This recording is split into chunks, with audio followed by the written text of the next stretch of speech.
The morning of April 11th dawned warm and calm.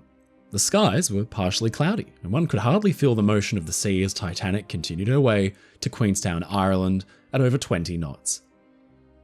Among those enjoying the early morning sunshine was Father Francis Brown, an Irish priest travelling only as far as Titanic's last European stop, Queenstown, known today as Cove.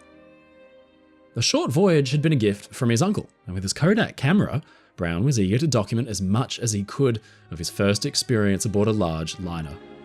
One of the most unique photos he captured was of the first-class dining saloon as he and his fellow passengers were sitting down to enjoy breakfast. On the menu that morning were baked apples, puffed rice, Quaker oats, smoked salmon, grilled ham and sausage, omelettes, cornbread, buckwheat cakes, and so on. Following breakfast, many passengers across all classes finished writing any letters they wanted to send back home before departing, then gathered on their respective promenades to watch as Titanic approached the southern coast of Ireland. But the best view of all was undoubtedly afforded to an unknown member of the crew who'd climbed up the towering fourth funnel to take in the sights. Some of the more superstitious passengers aboard thought him to be a bad omen and a harbinger of doom, most likely ignorant to the fact that the aft funnel was a giant vent with ladders, allowing easy access to the top. Titanic dropped anchor 2 miles off Roche's Point and waited as the two small paddle steamers, Ireland and America, brought the last of her passengers, over 100 of them being Irish immigrants bound for a new life in the United States. Like Cherbourg, one tender tied up on either side of the bow, Ireland's starboard and America port. They also brought 1,385 sacks of mail, brought aboard by Titanic's own postal clerks with the help of Irish postal officials who would also be taking mail from Titanic back to shore. A few journalists and photographers from the local papers also came to look around and capture moments of life aboard the ship before she set off across the Atlantic. In less than 2 hours' time, all the passengers and mail had been transferred aboard.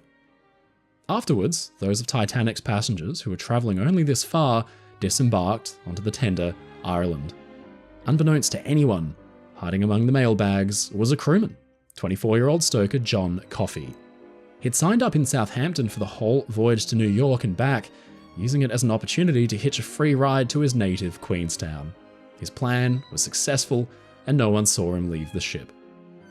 Kate Odell stood on the deck of Ireland when, at 1:30 p.m, they cast off as Titanic weighed anchor and watched as the two vessels went their separate ways.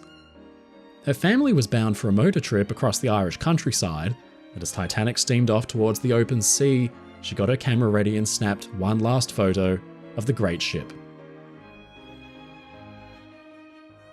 Eugene Daly, who'd just boarded, stood on the poop deck and played A Nation Once Again and Erin's Lament on his uilleann pipes as a salute to his native Ireland, which he was now leaving behind.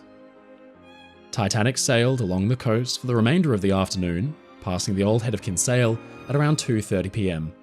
2 hours later, she had reached the Fastnet Light, finally reaching the waters of the Atlantic. It was an emotional moment for the Irish aboard, as the green hills of their homeland dipped below the horizon. Thousands of immigrants left Ireland each year, but hardly any ever returned to its shores.